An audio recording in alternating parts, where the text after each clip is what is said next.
Welcome to Nightlight. Step away from the mainstream and gather around as we enlighten the world and our realities and travel this cosmic journey we call life. Join us as we share with you and provide that beacon that can guide us all to a better way. Explore with us as we examine a metaphysical montage of spiritual insights, covering everything from the mundane to the magical, UFOs to unicorns, and everything in between. This is a time of awakening, of sharing and evolving, of spreading our wings and soaring on the cosmic breath of creation.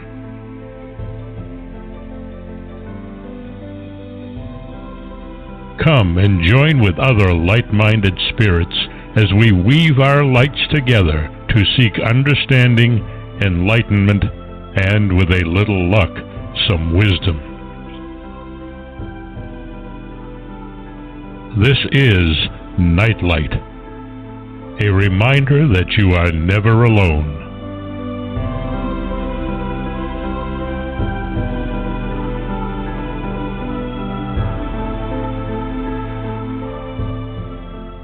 Welcome to Nightlight, everybody. I want to first thank Ken Quiethawk for his amazing intro. He and his wife are native storytellers. Please check them out on the internet. They are amazing, talented, spiritual people, well worth getting to know. And I want to thank those of you who are listening and joining us tonight. If you're listening in archive on YouTube, please subscribe. It lets us know you're out there. It's going to be a fun night tonight. I have one of my favorite people on tonight. I have Mary Joyce, who is the editor of the website Skyships Over Cashiers. She joins us again for some fascinating information on the gray ETs and some tall white ETs who were observed by a U.S. Air Force weather specialist in a remote section of Nellis Air Force Base in Nevada from 1965 to 1967. And time permitting, we'll also talk about how to fend off an alien abduction, something everyone should know. Mary has worked for two major metropolitan newspapers, the Orlando Sentinel in Florida as an artist and columnist, and the Oakland Press in Michigan as a Sunday magazine editor and then a feature editor. On the side, she's written magazine articles and books, and since 2008, she has been the main researcher and editor for Skyships Over Cashiers website, which features a wide variety of cutting-edge topics, from UFOs to secret underground bases, from Bigfoot to Cherokee Little People. Mary has gone from investigating mob stories in Detroit, including Jimmy Hoffa's death, to interviewing people with the highest top-secret clearance about clandestine government activities. She's even had a face-to-face interview with a whistleblower with cosmic top-secret clearance who once worked within the top tier of the infamous international cabal. Because of her website and books, she's been a frequent guest on radio and TV shows, as well as Nightlight, in the USA and Canada, the United Kingdom, and Australia. And you can find her website at www.skyshipsovercashiers.com. Please check it out after the show, of course. You will be amazed at the material she covers. Her archives are phenomenal, and she has over a decade's worth of archives there. You will be so impressed by how she presents material, how she triggers your mind to start working and sends you on many adventures into checking out other material that you would never have gotten into before. It's an amazing website. I highly recommend it, and I'm so very grateful that she comes on and shares some of her material with us every month. So, welcome to the show, Mary. I'm so glad you're back. Thank you. You certainly do give a wonderful introduction. I almost sound special. Well, if you do much more, I'm going to have to ask you to stay longer because it's going to take up half the show reading your bio. It sounds that way, doesn't it? My goodness. Anyhow, that was very nice of you. Thank you. Oh, my pleasure. Totally. I eat up your website, and every time we talk about it, we sort of go back and forth and figure out what we're going to be talking about. I do find other things that I find fascinating as well. So I don't know where to start really, except you have some fascinating articles on ETs, and then you have that lovely interview with that gentleman who was the Air Force man who worked with the ETs, which fascinated me. So let's get into the ET stuff, and then we can get into. I'll tell you what. We'll get started with the man that you're referring to. His name is Charles Hall, and I learned about his book 16 years ago. And he had, I think, really kept a constant diary of his experience as a weather specialist in the remote part of Nellis Air Force Base. So he was out there calculating the weather, for the planes to fly. But he was isolated. And there were others before him who had the job, but when they encountered the ETs that also live out there, it freaked them out. And he was the first one who stayed for any length of time and actually did some serious interacting with the ETs. So he had interactions with what they call the tall whites, and also with the grays, and also with a Nordic type of ET. And the most recent postings that you're referring to on the website had to do with his interactions with the tall whites and with the grays. And I eventually got to meet him. He and his wife were doing some kind of a presentation in, I don't remember the place anymore, perhaps Virginia, but Evelyn Gordon, who is a co-founder of this website, she and I went to visit them. They proved to be just the most down-to-earth, honest people who had no ulterior motive for coming up with these stories. In fact, he had originally kept this diary and published the information primarily as a legacy for his children and grandchildren. So he wasn't out there trying to get attention, and he certainly is basically kind of a quiet, shy guy. Very, very believable. Some of the things that stand out in my mind regarding the tall whites is they're kind of tall and thin. And when they wear the right clothes, they can mix in with humans, but not well. And so what they would do is, especially the women, they enjoyed dressing up like humans and going into Vegas. And in Vegas, you can get away with a lot of stuff and people won't pay any attention to you. So that was one of the ways that the women enjoyed, visiting Earth.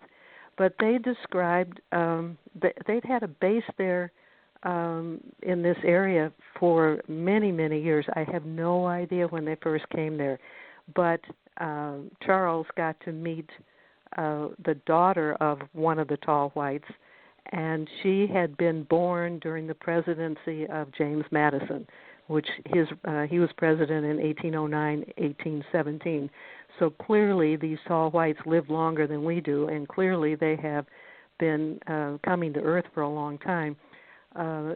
They described coming to Earth as almost like a bus tour, a tour of the cosmos or a tour of the planet. And the Earth was also used as a place to refurbish their vehicles and to, have some R&R here on Earth.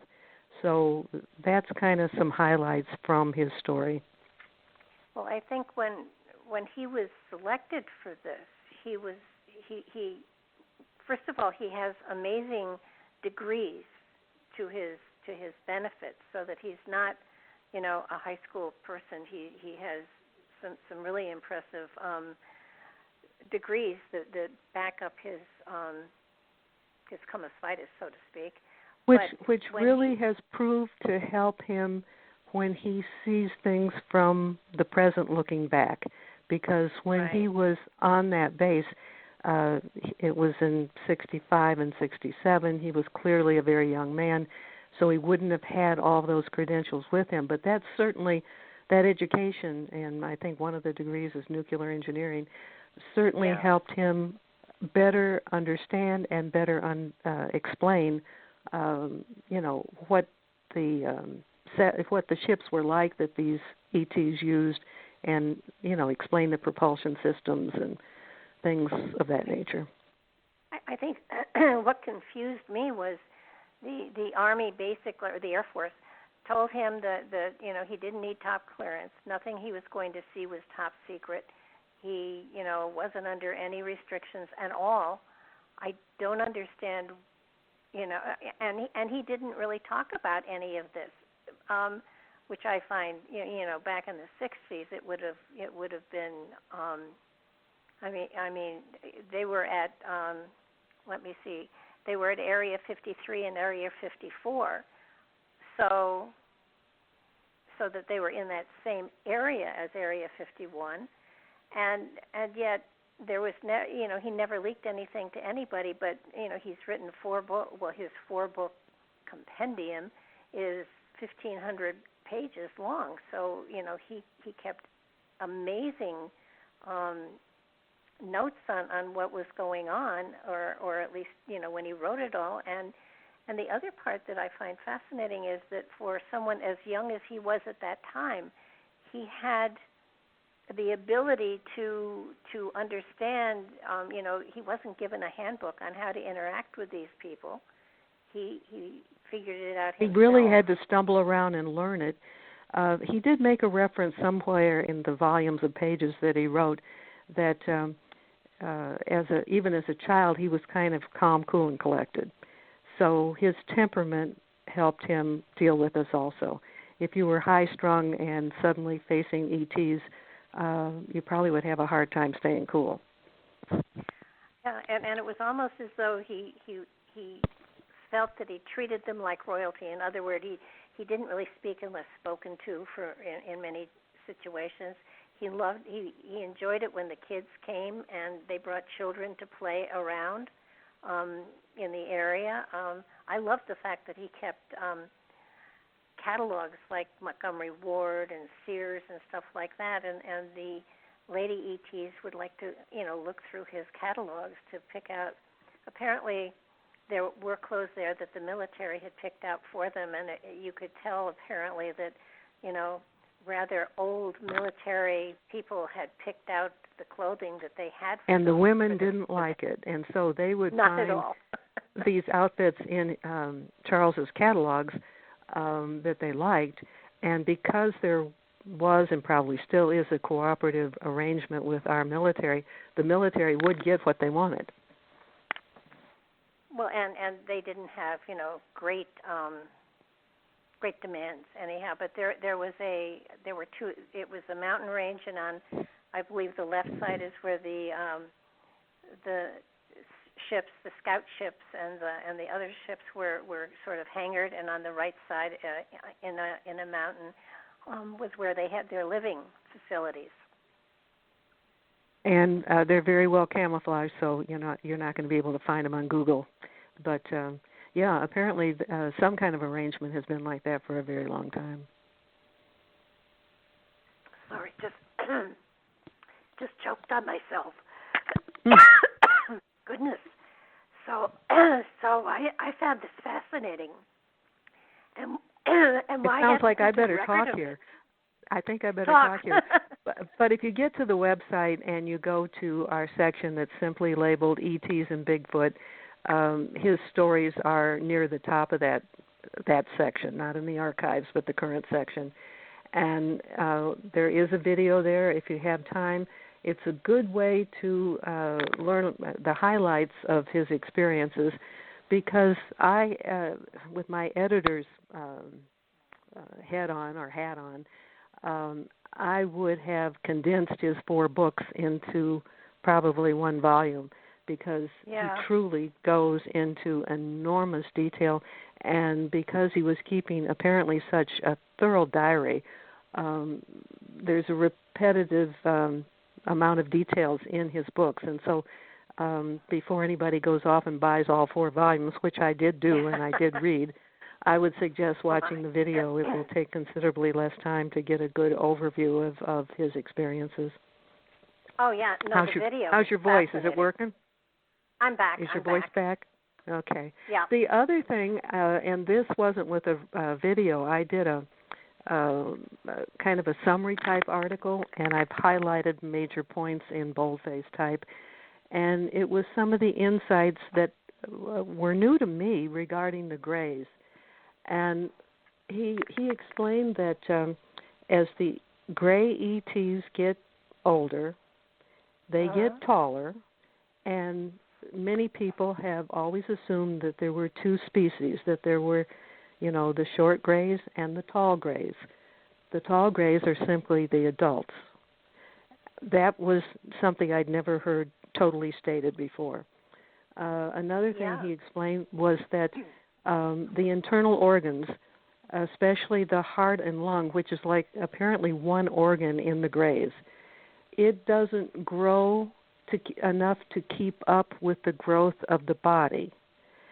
And the older ones begin to have trouble breathing on the planet. What it then happens is their kids do just fine on the earth, and they like to play on the earth.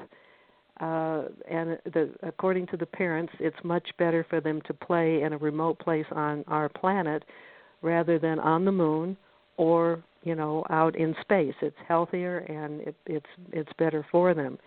So since the older ones have trouble with our environment, they would let, I would assume, their teenagers drive these small scout ships and take younger children to the earth to play.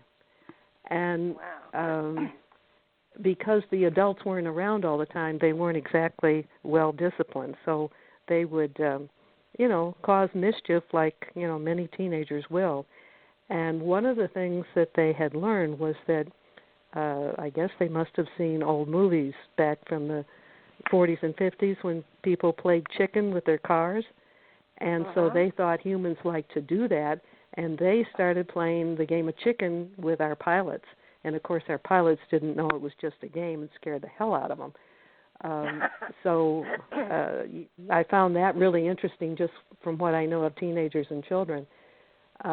Another thing which I truly had not heard before was apparently, and he gives the details, but the ship that went down in Roswell, the famous one we've heard talked about forever and ever and ever, was one of those being driven by a teenage Gray, and he had, I think there were 5 on board, so he was the pilot, and then there were some children with him. And so those bodies that they found at Roswell were Gray ET kids. Oh, wow. All of that was fairly new to me. Well, to me as well. It makes sense. But which also might explain why it's so common when you get reports from people who've had encounters with the Greys, that there's often a taller one with 2 shorter ones. So I'm guessing it would be the teenager with 2 children. And I've noticed for quite some time there's a pattern, and now there's kind of an explanation for it. How tall do they actually get? Did he? I don't. He probably explains it. I don't know if I have it at the top of my head right now. The tall ones get like 4.5 feet or more, and the smaller ones are obviously smaller than that. So I won't. I won't tell you that I know absolutely at the moment because I don't. But those are the Greys, and so are the whites a different different race or species? I don't know what, a different race, let's say. Absolutely, and they're tall and thin, and they would look more human. Yeah, it's fascinating, and you hear about them, and I think the one thing that the women kept telling him over and over again was that, which I found fascinating, was that the tall white ETs loved their children more than humans loved their children. I don't know how that can be determined, but yes, they very much love their kids, and I think any human that caused their kids trouble would probably be in deep, deep trouble.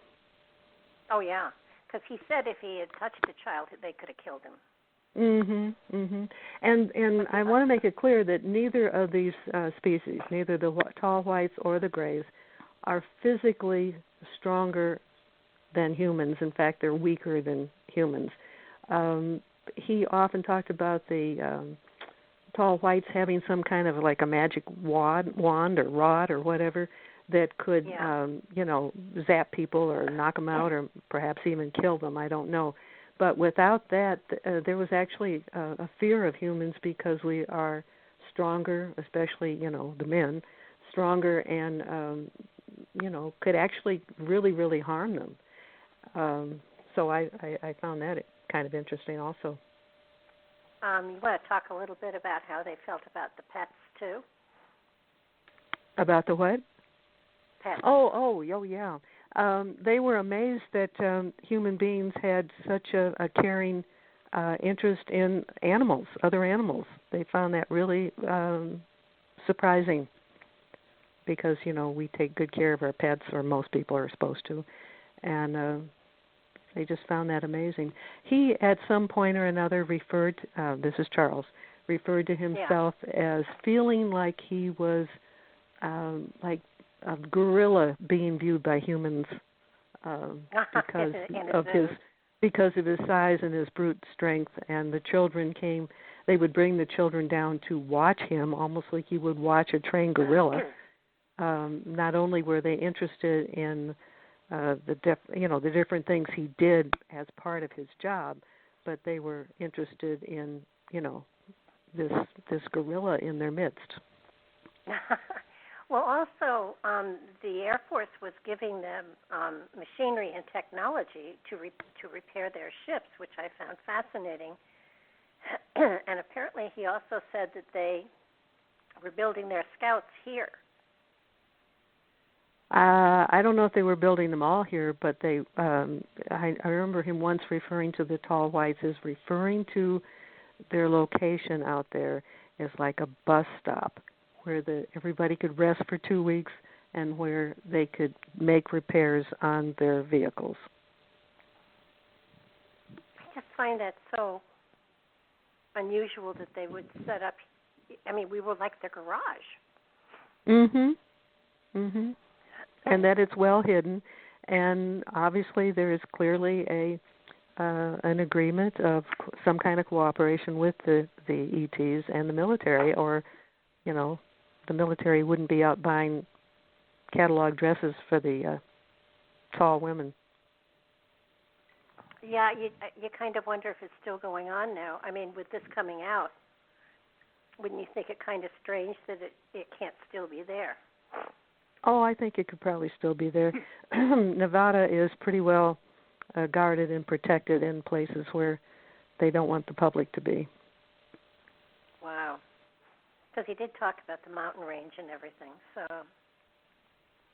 kind of sort of gave their location. But I found it just so fascinating, and had never thought about them in that way, and the fact that he was able to give you so much insight into the tall whites, especially. Right. And the tall whites seem to, of course, they would be adults for the most part, and the tall whites certainly had much more information, much more interest, much more information to give back and forth or to share, whatever. So I'm sure that he must have enjoyed that better than he would have with the Greys. But he didn't. He didn't give the indication that there was ever any real communication between them. They would watch him when he turned on his generator because they had a similar generator that they were using in the mountains and stuff. And I guess how he would service it and stuff like that, but. He never sat down and had a beer with anybody or anything like that. He never talked about where did they come from or what was their planet like, or you really didn't get he didn't share that, except it sounds like they definitely at least have a major base on the moon. Yeah. Because they referred to their kids that getting and playing on the moon wasn't as healthy and happy for their kids. So why would they make that reference? He also I don't know if I can bring statistics back, but he also talked about these small scout crafts could fly to the moon in 15 minutes. That also it could fly from one pole to the other in the same amount of time. So it was like scooting around in their backyard, really. Yeah, like an ATV. It almost sounded like that there might be another base of some sort at the South Pole. At least that's the implication I picked up. He didn't. Yeah, and he didn't say that, and I don't know quite how to tie in other information. But the stories that we've done in the past about the ETs that are beneath Antarctica, it sounds like a total different race of reptilians. And on my list of ETs I want to interact with, they are not at the top of my list at all. Well, the tall whites they don't seem real friendly. And no, but I think there was a lot of telepathic communication and a great deal of learning by observation. Yeah. On both sides. It's just if I was that close to, another species and could communicate, it would kill me. Well, you might actually do a better job of it because, like I said, Charles is kind of a quiet, reserved person, and perhaps somebody with your abilities could much more easily take the communication to a higher level. Yeah, well, that's possible. I think once I got, over the shock of somebody coming from another planet and being another species that would understand mentally whatever I sent, I would have a hell of a great time with it. I think once you got over that hurdle, you probably would. And I don't know how we can get an opportunity for you, but I'd certainly like to write the story of it if you do. Oh, you're the first one I would go to. I would love to be an article on your site someday. Well, if you get that story, I promise you'll get really good billing. Okay, I will hold you to that. I have you on air saying that. So you had a couple of other articles about the Greys on your website as well. Yeah, and the articles really are kind of quite different. The one we've been referring to, which I ended up titling Gray ETs, Details Not Commonly Known, which we've kind of hit the highlights on. But then I have published another one called How to Fend Off an Alien Abduction, because, and maybe it's because they're crazy teenagers, I don't know, but there's so many people that I've talked to face-to-face and certainly have read about who have been abducted by ETs. They're the ones that are associated with the poking, the prodding, the biological programs, walking into people's bedrooms, paralyzing them, just doing things that any human being is going to find absolutely awful.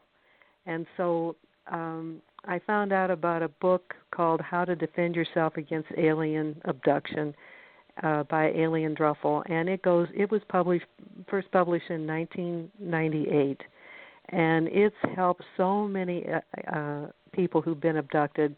And I hit some of the highlights in the article with the idea that anybody who's had those kind of problems, once they read this article, they might very well want to go and get the book so they can learn all the techniques that this woman presents on ways that you can break the abduction pattern. And she lists 9 major ones. I hit on 3 of them. And we humans don't have to deal with this. I mean, nobody has the right to do things like that against people's will. And I just think it must violate some kind of universal law. And I don't think people need to be terrorized in the way that so many people have. Yeah, I agree. There has to be a prime directive out there for sure. And they didn't get the notice, obviously. Right. But I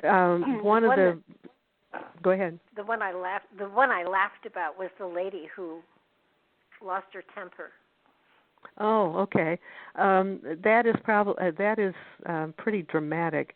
And this woman had just reached her breaking point. She'd had enough of these characters intruding into her house and into her room and into her life and into her. I think she's one of the ones where her children were being bothered too, and she'd had enough.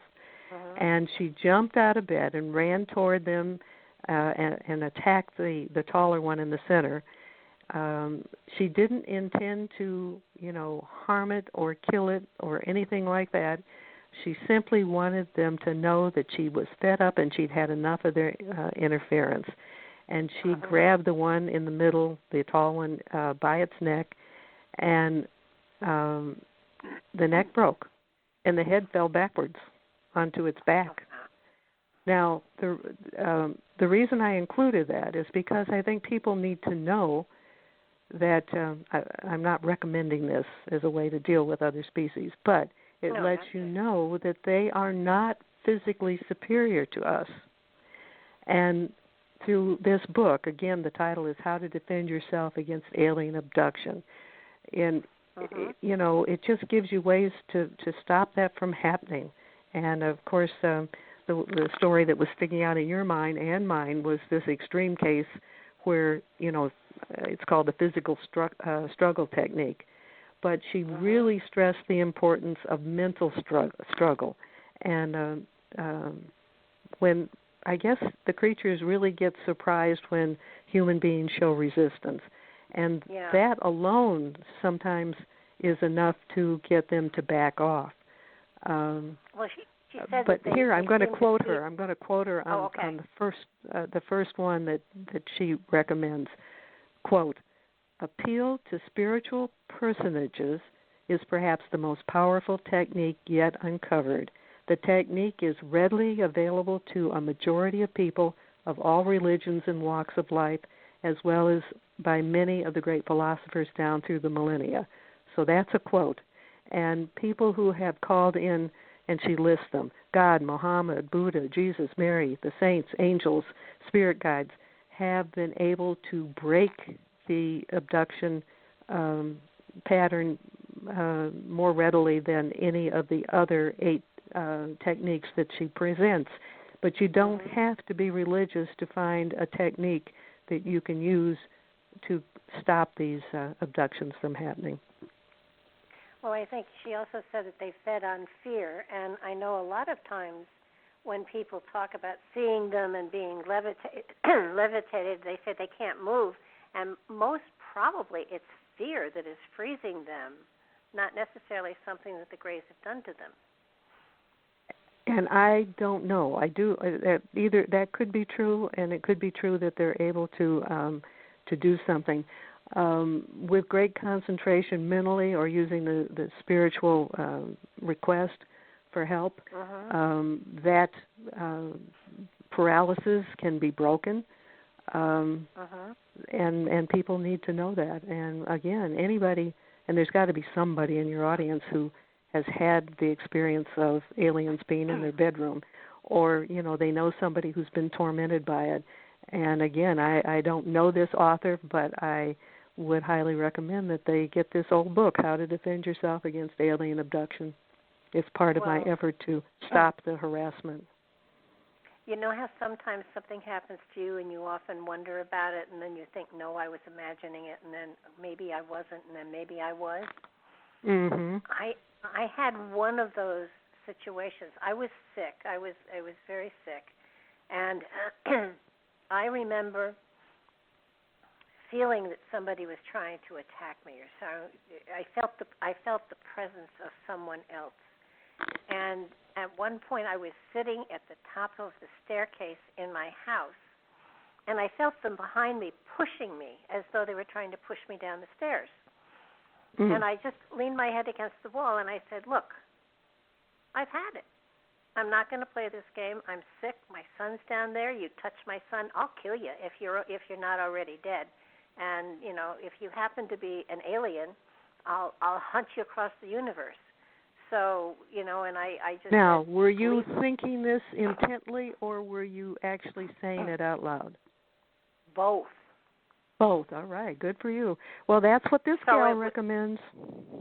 And it was funny because suddenly there was a cool breeze, and it was gone, and I never had that experience again. But it was really as though there was something or someone behind me.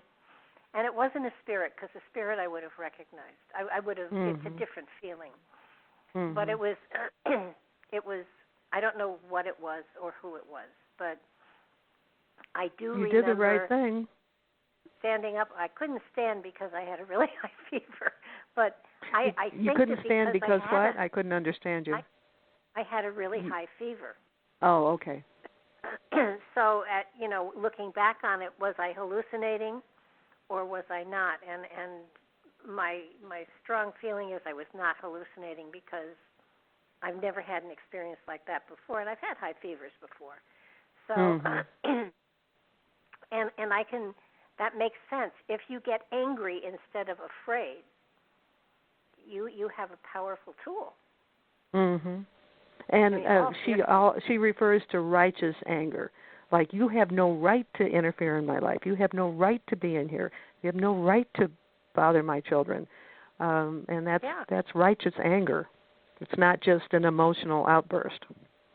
Well, I was more frightened for my son than I was for me. Because, I think he was maybe 7 or 8 years old at the time. So, excuse me, no, it was, and I think most people have probably had that feeling and not known what it was, but they felt a presence and they couldn't tell, and there was that back and forth, it's my imagination, no it's not, yes it is. And I think that many people have had that kind of an experience where there truly was something there, and they just kind of dismissed it and closed their consciousness to the possibility of it. Yeah, because we have the human being has the great capacity to act in denial. Ignore it. It's not there. It'll go away. And it's one of the defense mechanisms that's commonly used. Well, having used it myself numerous times, it does work to a degree. But then when you get more into yourself and learn more about yourself and come to a greater relationship within yourself, then you look back on those situations and you start to think, maybe there was something else there. And I want to go back to this video because I highly recommend people do click on it, and you have the link on your website. I don't understand why the government didn't shut this guy down. And that's puzzled me, too. All I can think of is maybe they understood him and knew he wouldn't say anything. Maybe if they had all these restrictions on him, it would have, I don't know. It doesn't fit what we normally know of the government. So, yeah, that remains an open question. I mean, this is 50-some years later. And he's published a 4-book Actually, Hospitality. Right, and the original set that I, read 16 years ago was, obviously volumes 1 through 4. But then I recently read his latest one, and that's simply, let's see, what do you call it? It's it's volume 5, and this is the one where I got the stories about the Greys. He hadn't talked about that in his previous books.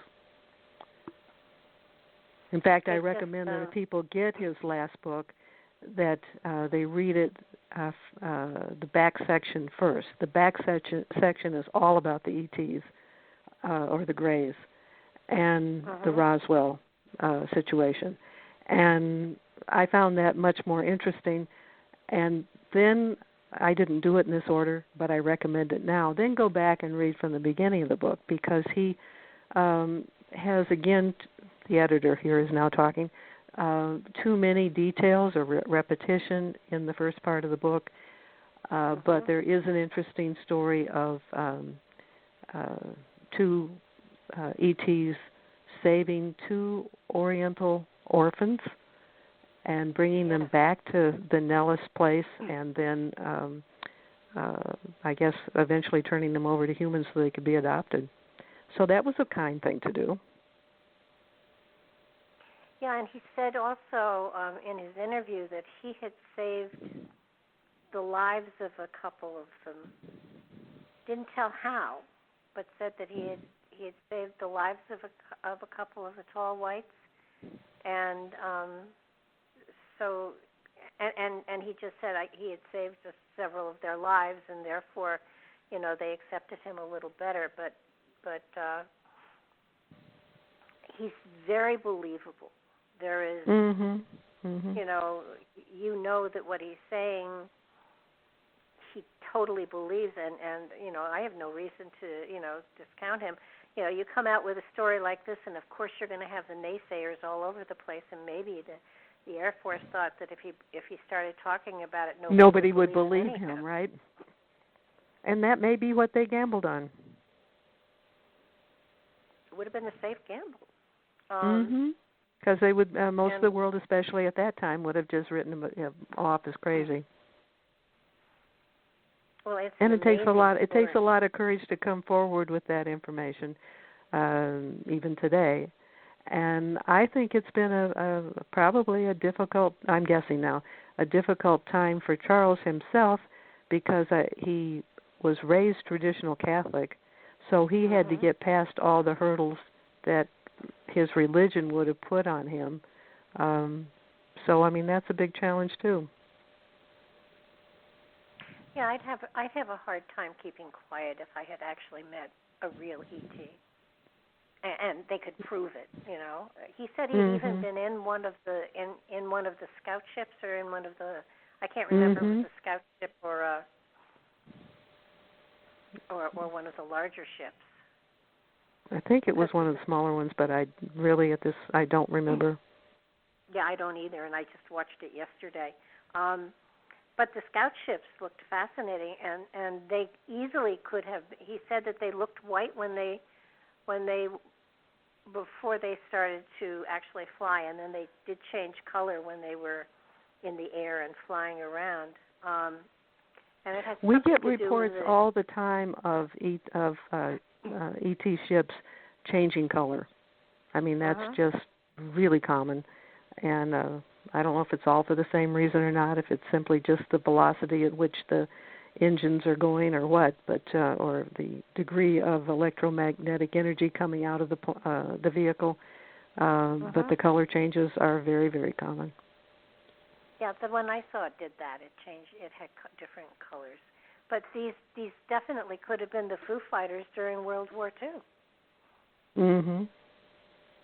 I mean, and one would wonder if they seem smaller than what appeared over Los Angeles in the Battle of Los Angeles. So those were larger ships, I believe. By the way, I've had some. I've saw it, but we're obviously all spending more time at home this year, and was watching a movie on Netflix last night, and there were a number of Orientals in the movie, and I've had the thought before, but the movie really brought it home again, that like especially the Japanese people, they look like they are closer to what we see in like the Greys. They have the flatter face, they have the thinner body, the longer torso. You never see a big-breasted Japanese woman. No. And the eyes, even though they're kind of small, they're still slanted. And I just kept thinking, could they be another race that has evolved here from another source? And I am firmly open. That sounds crazy. I am open to the possibility that many of the races have been germinated from different species throughout the universe. And the Japanese certainly look a little bit more like the Greys than some of the other humans that we have. Well, look at Bigfoot. Bigfoot, when you tested the DNA, look what happened with that. Mm-hmm. Yeah, half human and half some unknown primate. Yeah. and you can only conclude that this is a big experimental planet, where I think there's genetic manipulation going on, or has been going on for a long time. Well, that's the only way I can explain the RH factor for sure. That's certainly something to think about. Well, it's sad. We live here. We've been aware for the last 10,000 years. I don't know what happened before that, after the Ice Age and before the Ice Age and stuff like that. But I think we get very arrogant in thinking that, quote unquote, like Hitler said, we are the master race, because chances are we're not. I think there's a real good chance that we are not at the high scale in the universe. No. If we are, it's really pathetic. Well, I look at the fact that I've often said I really think the Earth has been in quarantine, and, the highly evolved terrestrials out there have been told to leave us alone until we've reached their level of until we grow up a bit. Technology. Yeah, because we're viewed as a very violent race. And then look at what happened to us. We have all been put on house arrest just about for the last 9 weeks. Mm-hmm. And with the pandemic, and I think that while at first we all behaved quite nicely, I think that 9 weeks is about as far as most people are going to let it go. Right, and many people are coming out of this quarantine just full of rage, and so we're getting a lot of very antisocial behavior, especially in the big cities. Oh yeah. But when you look at the fact that you had something on your website about it. I think I remember reading something a bit ago about the pandemic and how it was targeting certain. One of our whistleblowers who has given us information in the past, which has been very accurate, and so I have, reason to believe he knows what he's talking about. And I think I can find it for sure here. His story is in our Deep Throat section, and you can find that on the home page. Open up Deep Throat, and once you open it, there's an article, third from the top, and it's coronavirus created in the laboratory. Goes into quite a bit of detail there. And because of that, I just have posted a story which is very personal. It's called "Mad Scientists Blame Monkeys for Virus." That's the title. And the reason that I wrote it was because 25 years ago I met Dr. Joanne Whitaker, and she's a medical doctor with truly incredible credentials. And as a friend, she confided in me that HIV/AIDS was created in the lab. And then she pulled out a copy of the congressional record that showed where Congress, back in the late 1970s, had okayed the development of something that sounded just like AIDS, that would, almost be used like a weapon. And a few years later, the disease entered the U.S. and was officially named AIDS in 1982. But our mad scientists blamed it on some monkeys in Africa. Yeah.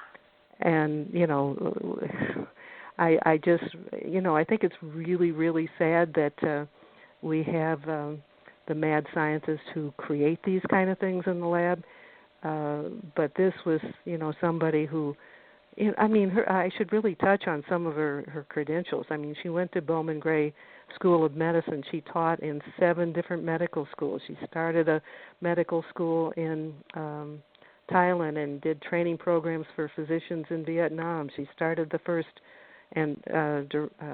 hospice in Florida, and she found an accurate test for Lyme disease.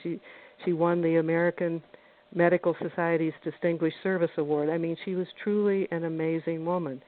And since I knew her personally and had every reason to trust her, I found her information, very credible. And if I had been doing the website back then, I would have been there with a tape recorder and my camera. But I wasn't, so that's, I can't give a whole lot of details.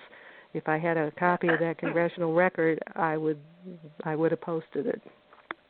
Oh, yeah. And I want to recommend everybody go to her website, Skyships Over Cashiers, and look for the article, Coronavirus Whistleblowers Protection Advice. Oh, by the way, we got in deep doo-doo trouble with that one. Once that was posted, we could no longer, we sent out one batch of notices, which I do email notices when we have new information on the website. And because I was using Yahoo, I could only send out X a number at a time. So the first batch went out, and after that, I could never again send even a single blind copy or a single copy. I could only send a simple email. And so we are in the midst of and have switched to a different server, and so far the information's getting out there. I'm still learning how to do it, and the last batch went out looking really stupid because I didn't realize that when I copied and pasted into the new system that the coding didn't go with it, so the letters came out different sizes. But I learned. We'll just put it out on Nightlight. It's Coronavirus Whistleblowers Protection Advice. It is eye-opening, and it's not going to surprise anybody. But I love the last line, and it's one can bet if a COVID-19 vaccine is released, it will be filled with all sorts of nasty stuff. Yeah, that's very unsettling, isn't it? It is, and I had already made a personal decision that if they do have a vaccine, that I will not take it. And that's going to be a tough decision for people to make. But there's already been improvements in. They have found ways that work better in treating people now. I mean, the simple thing of getting them to be on their stomach instead of on their backs, that they're able to get air more easily.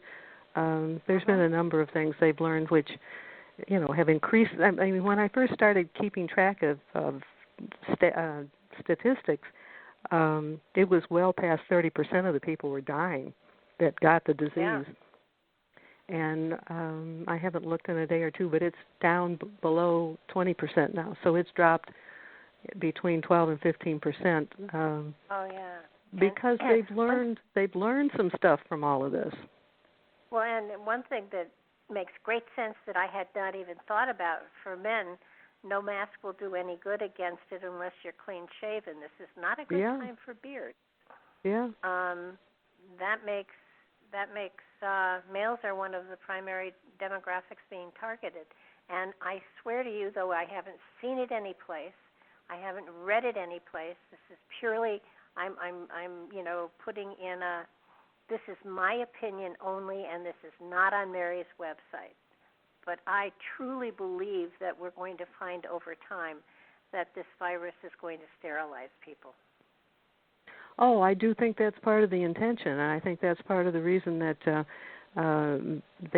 according to this whistleblower, the males have been targeted more than females, and I do know from the statistics that have come out that the percentage of men dying of it is higher than women. Yeah, and there's two. I can see this from 2 points of view. From like the moon looking down, I'm going.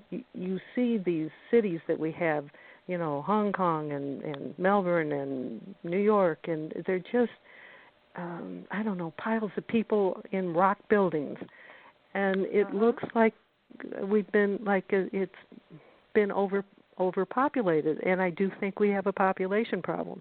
I don't like this method of bringing the population down I think there's ways that could be done much better, but I do think that's part of the motivation of what's going on, because we're messing up the environment, we're polluting things. You know, we are destroying the planet in so many ways, and in some respects, a distant, cold-hearted entity might see us as a virus ourselves. Well, the Earth may look upon us as a virus. Yes, looking up.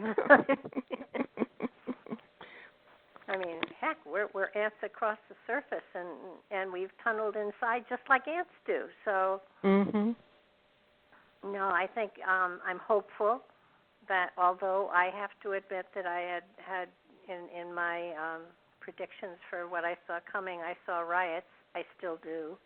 And Michigan is a really good example of what's starting to. Yeah, we're already seeing that to some degree. To handle under the surface, and I think until probably the first of the year, it's not going to calm down. And I don't mean the virus; I just mean the population. Just human behavior. Yep.